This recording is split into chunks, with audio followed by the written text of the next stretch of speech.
के बाद खबर अर्थ जगत के मोर्चे से एक बड़ी खबर आई है। वो ये कि भारत और ऑस्ट्रेलिया के बीच मुक्त व्यापार समझौते को ऑस्ट्रेलिया की संसद की मंजूरी मिल गई है।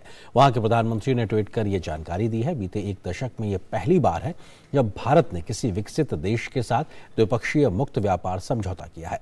ऑस्ट्रेलिया के इतिहास में ये पहली बार है कि किसी देश को 100% टैरिफ लाइन खोलने का फैसला किया गया है। क्या होगा भारत को फायदा इस पूरे पहल से, देखिए हमारे सहयोगी अजय मिश्र की यह खास रिपोर्ट। वैश्विक कारोबार को लेकर भारत का नजरिया बदल चुका है। भारत अब द्विपक्षीय कारोबारी संबंधों पर ज्यादा जोर दे रहा है। यूएई के साथ ऐतिहासिक मुक्त व्यापार समझौते के बाद अब ऑस्ट्रेलिया के साथ भारत के मुक्त व्यापार समझौते को अमली जामा पहनाने का वक्त आ गया है। मंगलवार को ऑस्ट्रेलिया के प्रधानमंत्री एंथोनी अल्बनीज ने ट्वीट कर बताया कि भारत के साथ हमारा मुक्त व्यापार समझौता संसद से पारित हो गया है। भारत में भी इस समझौते को कैबिनेट की मंजूरी मिल चुकी है और इसे राष्ट्रपति की अनुशंसा के लिए भेजा गया है। भारत ने समझौते को ऐतिहासिक करार दिया। Landmark moment for Australia and India, and I'd like to compliment and congratulate Prime Minister Narendra Modi and Prime Minister Mr. Anthony Albanese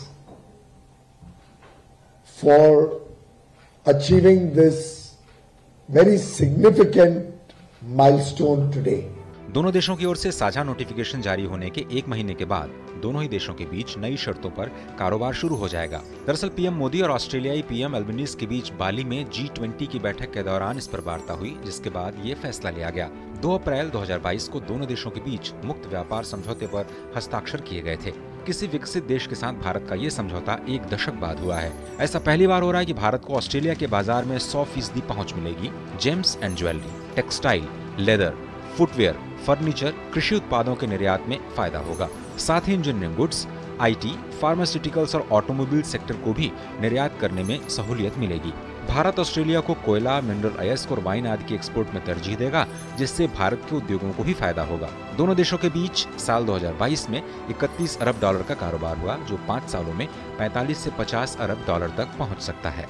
And raw materials coming cheaper to India will actually make Indian industry more competitive and help us gain export interests or market share with other countries also. So it's a win-win for us on both sides. The imports coming cheaper on the raw material side or intermediate goods will help us become more competitive in other markets, will help Indian consumers get goods and services at competitive prices. समझौते से भारत में अगले कुछ सालों में 10 लाख रोजगार के अवसर पैदा होने की उम्मीद जताई जा रही है। इसके साथ ही ऑस्ट्रेलिया में पढ़ने वाले भारतीय छात्रों को काम करने के लिए 4 साल तक का वीजा दिए जाने का भी प्रावधान है। इस कदम से 1 लाख छात्रों को मदद मिलेगी। साथ ही हर साल योगा और शेफ के काम के लिए 1800 वीजा जारी करने को भी मंजूरी दे दी गई है। Ajay Mishra, DD news, Delhi.